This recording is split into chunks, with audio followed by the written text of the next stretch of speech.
एक मित्र ने पूछा है, जैसे आपने सम्यक व्यक्तित्व के सत्र में बताया कि अपना भूत पहचान कर अपने ही ग्रुप के साथी से विवाह करें। हमारी सामाजिक वैवाहिक पद्धति में एक बार देखकर ही जीवन साथी को चुनना होता है।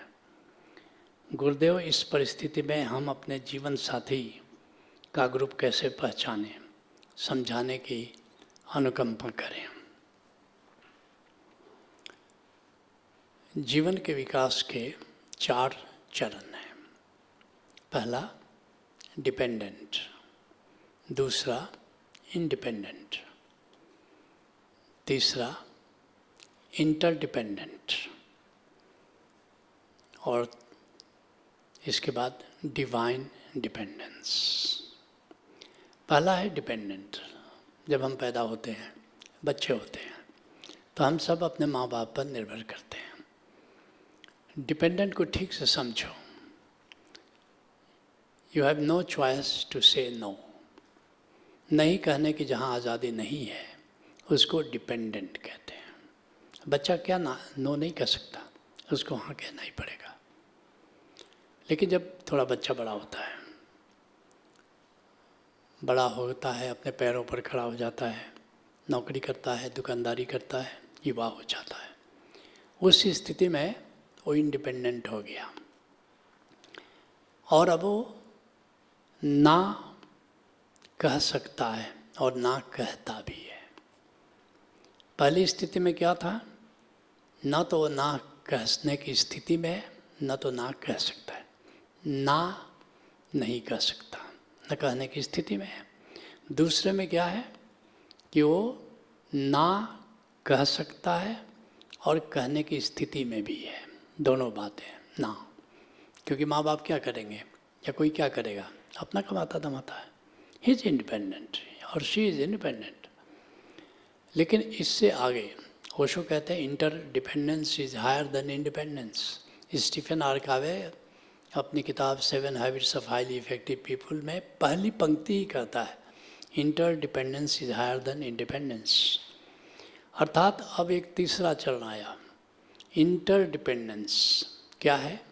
वो ना कहने की स्थिति में है, लेकिन आउट ऑफ लव यस कह रहा है। वो कह सकता है ना, but out of respect, out of love अपने माता पिता को या जो भी और लोग हैं उनको कहते हैं चलो ठीक है, हाँ ठीक है पिताजी। इसका नाम है इंटर डिपेंडेंस।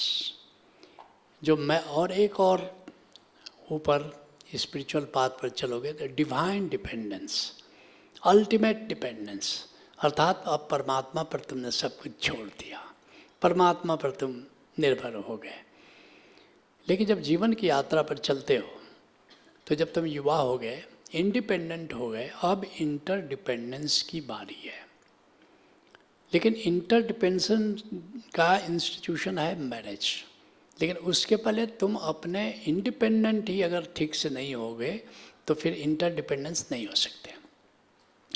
ना कहने की आज़ादी प्राप्त करो शादी के पहले, क्योंकि शादी में तो इंटर डिपेंडेंस में जाओगे और डिपेंडेंस से सीधे इंटर डिपेंडेंस में प्रवेश नहीं होता है।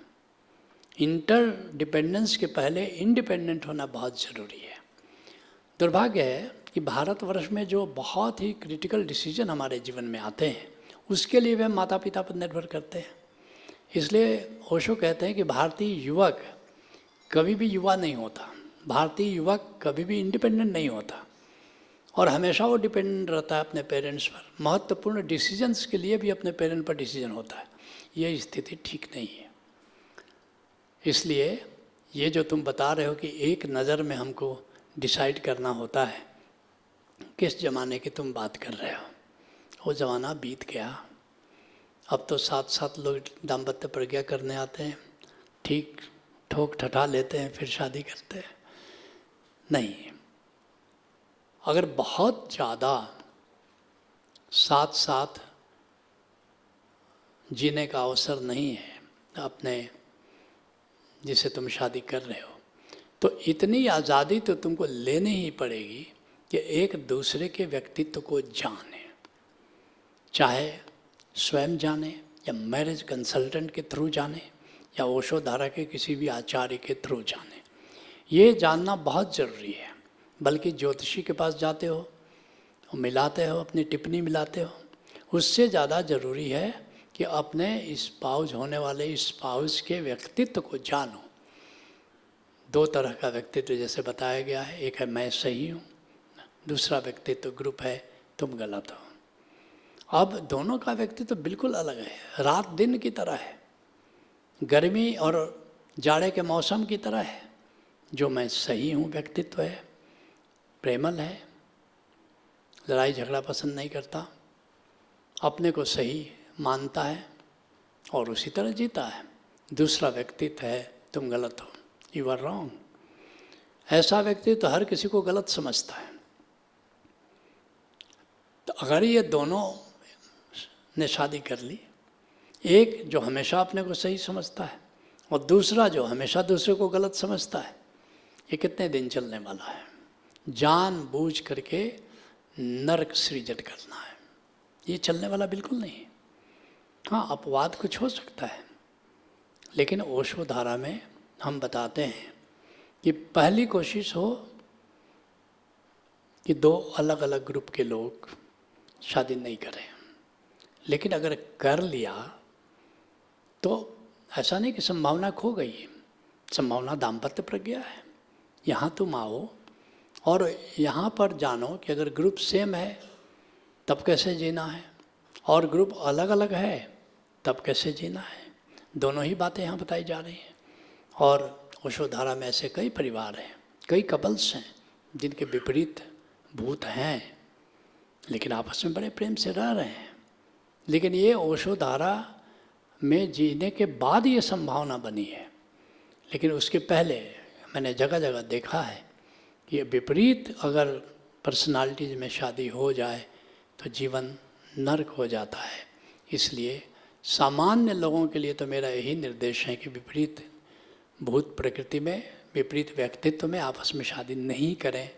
इन ओशो धारा के लोगों को मैं कहता हूँ कि अगर जो यहाँ दाम्पत्य प्रज्ञा में बताया जा रहा है, अगर विपरीत भूत हो भी तभी जीने की संभावना बनती है। लेकिन पहले इसको समझ लो कि ये क्या चुनौतियाँ आने वाली हैं। जैसे तुमने घर बनाने का संकल्प लिया है कि हम रेगिस्तान में बनाएंगे, मैं कहूँगा मत बनाओ, तुम कहोगे लेकिन हमारा बड़ा मन है। हम कहें कि अब रेगिस्तान में घर बनाओगे तो कैसे ज़िंदगी जियोगे रेगिस्तान में, ताकि वहाँ भी नकलिस्तान पैदा हो जाए। तुम कहोगे हमें पहाड़ पर रहने का मन है, मैं कहूँगा पहाड़ पर मत रहो। तुम कहोगे लेकिन हमारा रहने का मन है, तब मैं बताऊँगा कि अब पहाड़ पर की चुनौतियाँ क्या हैं और पहाड़ पर कैसे तुम रह सकते हो। लेकिन पहली बात तो हम यही कहेंगे कि तुम पहाड़ पर मत रहो, पहाड़ की चुनौतियाँ बहुत ज़्यादा हैं। इसी तरह मैं कहूँगा जब शादी कर रहे हो विपरीत ग्रुप के स्पाउस से शादी नहीं करो। लेकिन रहने का तुमने फैसला ही, करने का फैसला ही कर लिया है तो हम उपाय भी बताएंगे। बाकी तुम्हारी मर्जी। Let's acknowledge.